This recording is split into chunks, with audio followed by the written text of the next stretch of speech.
And now, the Android Basics segment. This is a segment where we discuss the things that power your device from behind the scenes. And now, here's this week's episode, Android Basics. So, that was it about, our developers segment. How about now, before we though bring it to a close, and by the way, if someone needs to go, they can always leave. But how about let's talk about some of the recent happenings that have happened either in the land of Android. What are some of the things that excite you guys, or some things you're looking forward to? That segment is what we're talking about now. Either it's something you read in the news, something you're happy with, or something you're not happy with, and things of that nature. And I'm talking about Android. I'm not happy with Samsung thinking they can get away with trying to pull Microsoft and limit their TTS to their specific apps. And I bet you one of these days they're going to be like, oh yeah, it's not available on TalkBack anymore. It's just cut you off from their TTS unless you're using their other apps.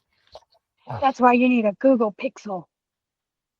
Yeah, Exactly. John, you want to talk about this? I know we've talked about this a little while ago. The Samsung TTS. You know how it is. So it personally doesn't bother me. I'm not a fan of Samsung TTS, but yeah, I don't understand their decision to, in One UI 7 and in One UI 8, they've restricted it so that you can't. And now, if you're using Samsung's TalkBack, it'll work. But if you're using Google's version of TalkBack or any other screen reader, it won't work. Or if you're using a third-party app to read books or whatever, you won't have access to their TTS engine. So, yeah, I don't understand. Like that. I don't understand the decision to do that. I have a Samsung tablet, and there's books I try to read with text-to-speech, and their text-to-speech is not as easy to understand at times. Mhm. So, but when you use a Samsung, because I can't use the Samsung ones on a third-party platform, and I like my Samsung tablet, but when I get the means, I want to get me. That's why I switched to a Chromebook too. But when I get the means, I want to get me one of them Google Pixel tablets because my Pixel phone works great with TalkBack. And by the way, I love the new TalkBack updates. It happened earlier this year. You go, girl. Now, talking about new happenings, I'm happy to talk about the fact that Quickify is the one that I now use for my books. And I've been working with Stan, and we've talked about improving the app, and he's labeled some of those unlabeled buttons. And most importantly, though, he has made it to where it now supports headings. So say you're reading something in Word document that has headings. Now the headings are supported. And the next one that he's working on is to support links. So if you haven't used Quickify, you should give Quickify a try, because it's become such a great app now, and it's something I'm not ashamed of recommending for blind people reading your either Word documents or books, etc., etc. Quickify is the one to go for. Interesting. Another thing, some of you may have noticed on either One UI 7 or 8 and Android 15 and 6, well, mainly Android 16, some of Samsung and Google's sounds had a little bit of a change. I don't know about Google's, but more likely Samsung. Some of their UI sounds got a little bit of a change, and they're kind of interesting. Have any of you guys seen that?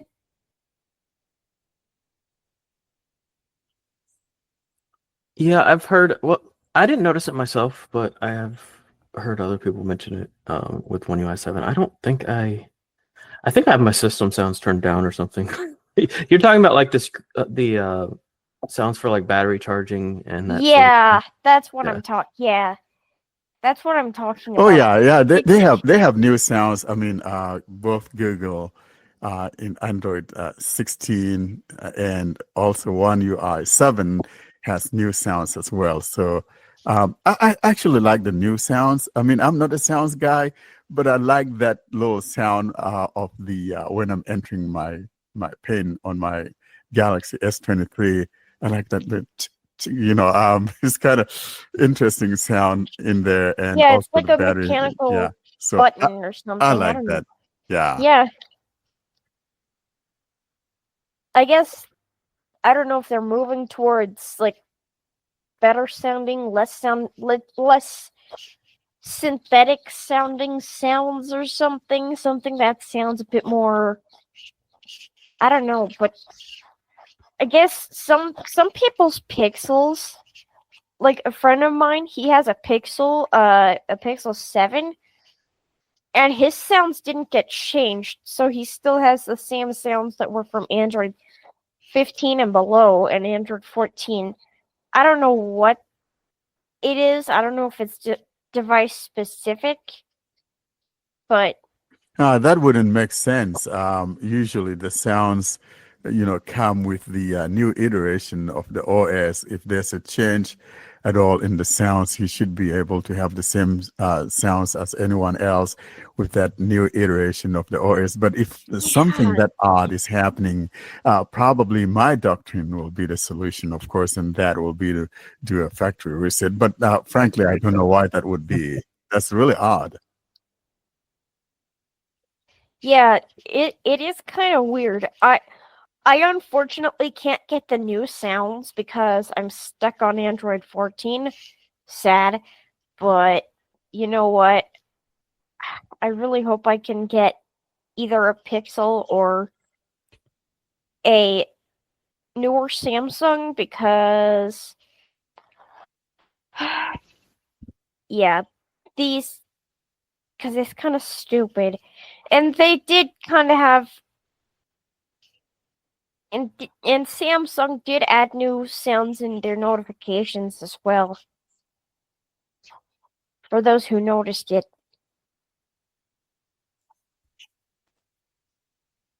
Yeah, I don't do notifications. John is a witness to that.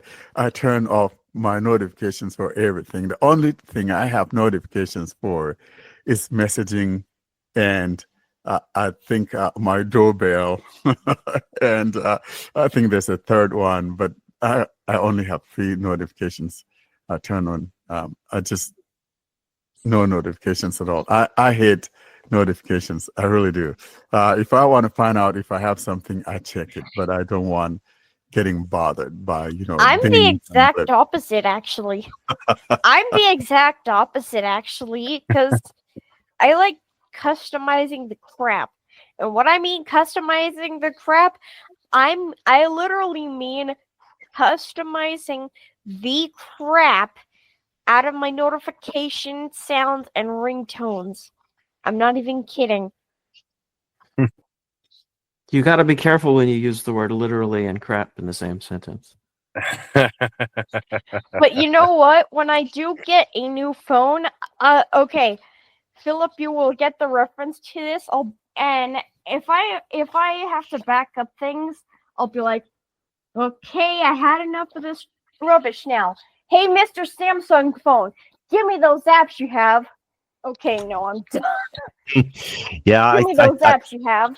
that is from level 6, is it not? Yes, it is. Yes. Yes, it is. I'll be like, but instead, you'll say, "Hey, Mr. Samsung phone, give me those apps you have," because I'm forcing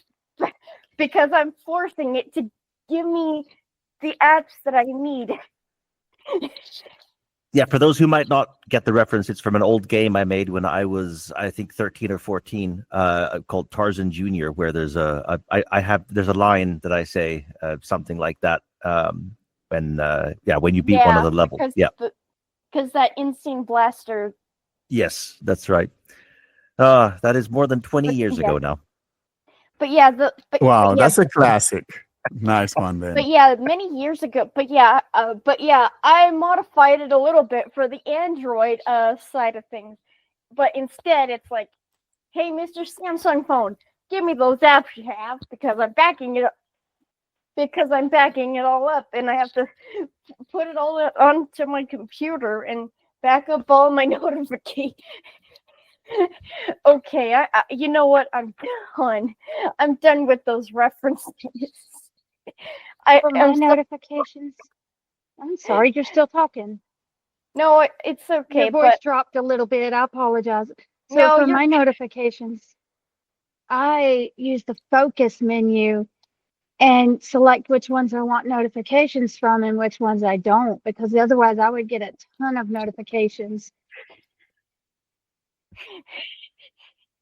I'm sorry for the sudden references, Philip, but I decided I wanted to do that because I was bored and I was like, you know what? Screw it. I'm gonna Yeah. make I, those. I think we'll just call it the notification Mackenzie. You like your notifications and all those sounds. I mean, I And have some I friends do that like get it, that and kind of I'm thing. probably going to get annoyed at the phones when I have to back things up and set new things up. So that's why I made that reference when I did, especially if I'm using a Pixel. I mean, doesn't that make sense? Yeah, and this is the problem that we have, and probably one of the longest problems we have is that most of our settings never really get backed up, really, from the very few. But other than that, that's another problem. For example, I happen to reset my phone whenever I get a new Once a week. iteration, yeah, of whatever. And so what really bothers me is that, when I reset that phone, then, like all the customized sound, like my messaging app usually changed it from the default to there's something, and Philip, you're from Sweden. There's a song from the group ABBA, Andante Andante or something. So I have that, for my messaging notification. And every time, of course, I reset my phone, and I have the default pipes or whatever, and it's kind of so annoying, so it'll be nice to see if we could back up those customizations, Mackenzie, that you talk about, and have that come back restored when we restore our phone or reset our phone rather. But right now, that is not the case. And it could be very annoying, most especially for someone like you who like a lot of, sounds and customizations of sounds. It could be a pain. Yes, and it maybe the insane glitcher instead of the insane blaster went and deleted your set. Okay, no, I'm done. Could you imagine an insane glitcher? Oh, jeez.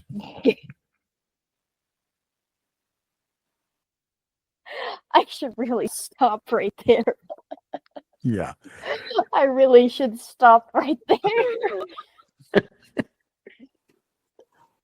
I'm sorry for all So, those. Dave, Yes. what do you like? I know Dan got a Pixel, right? Oh no, a Samsung that he He got. wanted to get a Pixel. I'm not sure he got the Pixel yet. I think, what did he get? Gosh, I He's can't. got an S something. Yes. I'm stuck in the A series right now. I have an A15. And A15, right? Okay, that's a nice device, though, right? My friend that passed away had an A16 that I was helping him set up. He got that, I think that was February of this year, an A16, and I kind of like the way the A16 feels. Kind of boxy, reminds me of my Pixel or some Sony phones, that boxy feel, except that it's plastic. That's the only differentiating thing there from those ones. But yeah, it feels nice in the hand. I want the A16. Yeah, I want the A16 if I can't get a Pixel. If I can't get a Pixel, I want the A16 because I bet it has a lot better specs and a lot better performance. I probably heard. I hope I'm right because if it's anything like the A15 or better than the A15, I would say yes, because I had the A50 before, and it I noticed a huge difference between the A50 and the A15, which I thought that was kind of backwards. That we go from 50 to 15, and 15 is actually better. How does the A15 differ from the A13? I have the A13. Oh gosh, that would and be miles apart. It's just 2 years. So the second digit is the year it was released. So it's like so the Oh, is that what- 15 I- is 2 year is like the 15 is the 2 years newer version of the 13. Oh, so Or no. What's the, Yeah, how does the 50 work in there then? No, the That's my A50 question. was back in was that 2021? Yeah, The, I want to say that's when I got so it. the first digit is like yeah. the level. So like if it's a 15, it's like the entry level. Like for example, the 53 and the 13 come out the same year, but the 53 is like the more expensive version of the Yeah. 13. Yeah. Okay. So in reality, though, I'm surprised that you are seeing a better performance with your 15 compared to the 50, because the 50 or the 50 series, and like the 40s and the 30s and the 50s, they're supposed to be like the mid-ranger area, and then the one whatever 1.5 1.12 1 whatever, those are supposed to be like the budget ones, and so they Yeah. shouldn't be But if it's the overperforming. A50, like 50, that means it's 5 years older Yeah, and and I that's have why not. it's older. than the And A15. I'm not Yeah. like Warren and reset my phone once a week, So, so yeah, I haven't reset it since I got it, and so that's probably part of it. I noticed with the TTS, especially, like I have to turn off the screen, turn it back on, and then it starts working again. Like it there's Update that so much thing. lag. Yeah, Yeah, so Google definitely, I think TTS, it yeah. calls for a reset, because in reality, it's just like our computers. After a while, you need to reset that damn computer to, give it that peak performance. Excuse my Espanol.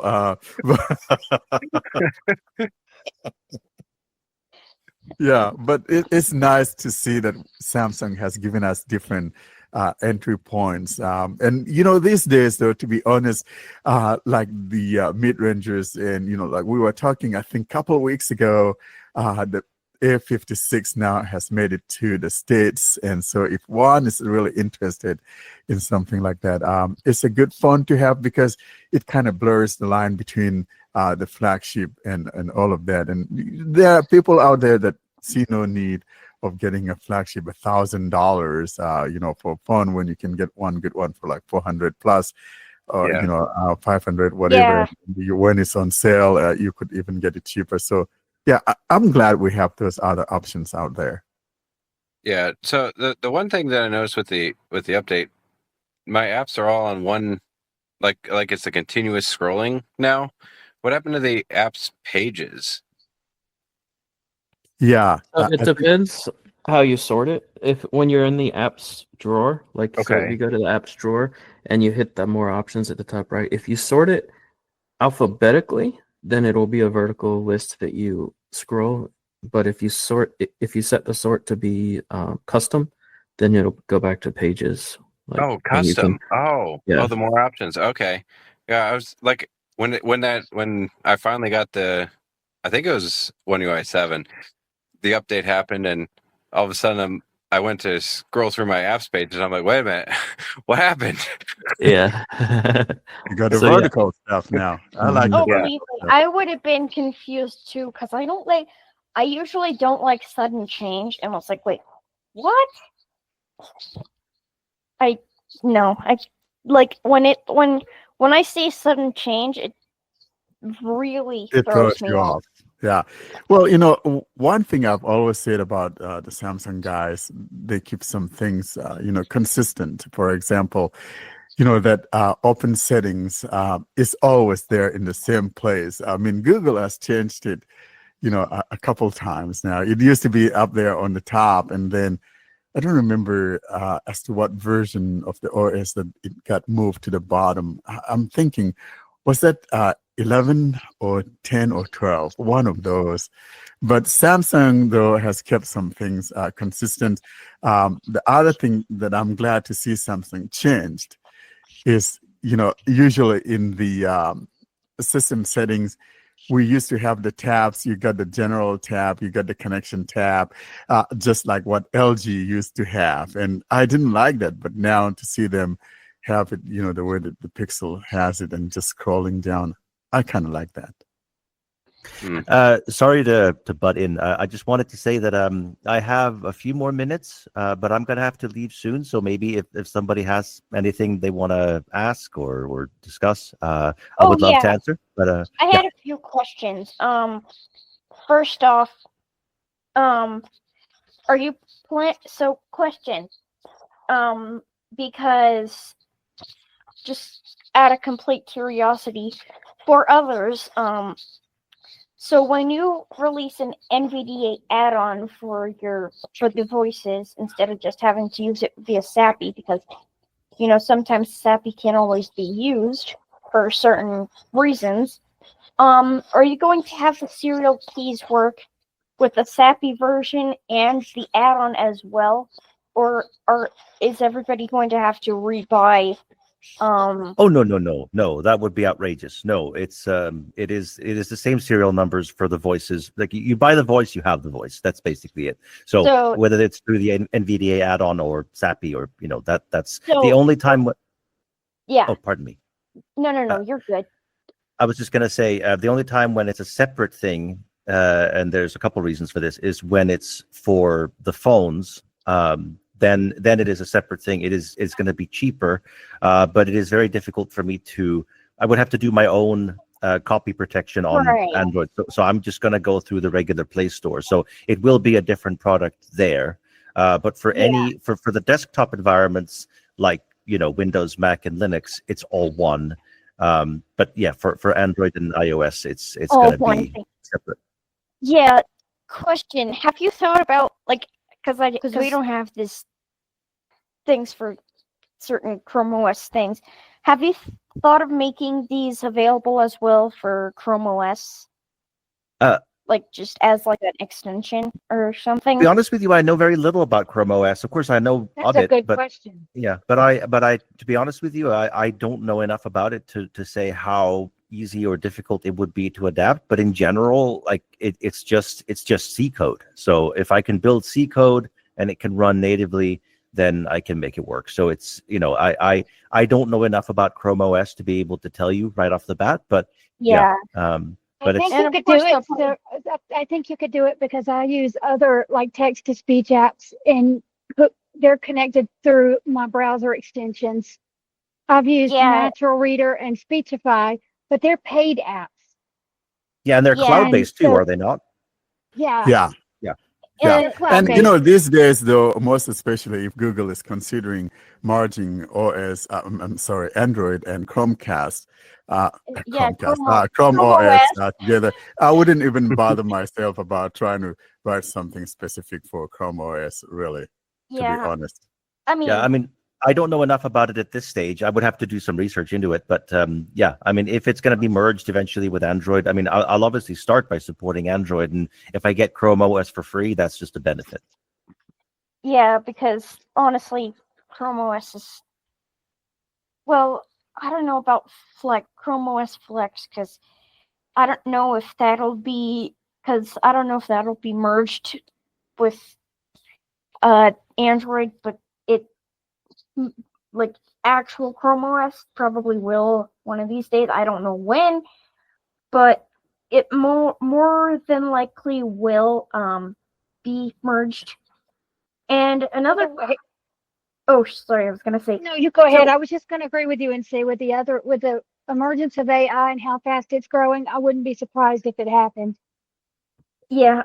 So another question is, how are you going to make the add-on, the NVDA add-on be installed? How are you gonna obviously are you gonna have it be an add-on page where it's all the voices bundled into one add-on, or is it gonna be an engine thing as one add-on, and then the other voices as two separate add-ons, just like the installers for the SAPI. I'm not 100% sure yet, but what I'm thinking about right now is to have the installer for the voice as is. It'll install it as SAPI, but it will also expose it to the NVDA add-on. So you would install the NVDA add-on on its own. It would be empty. It would be an empty shell. And then as soon as you install one or more voices, they will appear there. And if you have registered, if you have a a licensed version of one of the voices, that'll just work automatically. Whereas if you I don't, like that. it's gonna go through the NVDA add-on but be in demo mode. So there would be one installation for the NVDA add-on which would act as a sort of bridge, and then you would install the voices separately the way you do now, which means you would get them both for SAPI and the NVDA add-on in the same installer. And you would connect to So your it's kind license. of I bridge, like just that. yeah. So kind of like I think Freedom Scientific did something like that with JAWS and vocalizer voices in NVDA. I don't know why they would do that, but I guess that's how they did it. But Yeah, I mean, this is not finalized yet. This is just what I'm thinking out loud. So, it's just chain of thought at this point, or, okay. what I'm thinking. So it's just kind of like a thing of a, like a add-on type thing. Just so Yeah, it'll because it wouldn't be nice to have to install, one add-on, per voice. That would not make sense. I would not like that. right. I mean, Since it- additionally, what you could do is like have those like for install for like you could make them checkboxes. Yes, Like of course. Yeah, checkboxes. You can Yeah. make them checkboxes, and then it'll be like just like, and then it'll install not only to your SAPI engine, but it will also install to your NVDA. And I don't know if you knew this, but SAPI 5 was last updated either when Windows 7 was released or Windows 8. I can't remember, but that's We've got SAPI 5.4 at this point. Yeah. Is where we're at. Yeah. No, but that's not necessarily an issue in and of itself, because SAPI is really just an interface for custom text-to-speech engines to communicate with whatever. So like in fact, it is a benefit that it is not being updated, because it means we don't have breakage, for old versions, old voices. It's backwards compatible. Looking at you like Microsoft Anna, just as an example. Yeah, that was atrocious.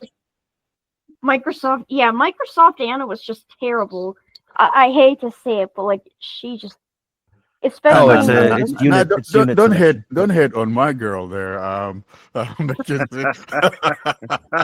Who is Microsoft Anna? Microsoft Anna is it's a voice that used to be available in Windows Vista. Windows narrator. Yeah. Was it like pre-Zira? Oh, way Yeah, before. Yes, yeah, yes. yeah. It was the generation Yeah. before. So Zira Yeah. and they're all LPC based, linear predictive coding. Anna might be, but it's more unit selection, so it's basically splicing recordings and very badly. and Microsoft Sam, Mike, and Mary. You guys can't forget you can't forget these three. These were diphone based, if I'm not wrong, right, Philip? No, you're right. You're right. They were. Anna's more robotic too. And she's yeah. like breaky. She's like, I like the Yeah. newer Yeah. voices. Yeah, but diphone based voices are not necessarily bad. It's more about how you make it continuous, how you without going into the details so much, with like how you diphones are basically just ways of finding little units in a database. Now, if you have a good database, you can make diphone voices that don't have any artifacts whatsoever. So it is not inherently a limitation of diphone selection that means you get bad synthesis. There are other factors when reconstructing the signal than that.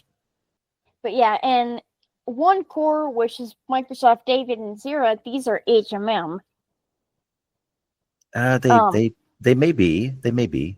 I'm not sure. Yeah, and then you obviously got the Microsoft Azure, like Aria, Jenny, Guy, and these guys. which sound much better than David Zero. Not Yes. everybody likes the one-core voices, actually. Some people are not huge fans, actually, because some people think these voices kind of sound a little bit, not so good. The only Well, the exception Swedish is, one is horrible. I'll say that. oh yes, I've heard that one. That banked. That he sounds terrible. The only exception is Eva. She actually sounds half decent. I don't know if you've heard her, but Yeah, he's good. yeah, she actually sounds half decent at least because remember she was Cortana at one point, and she actually does exist for.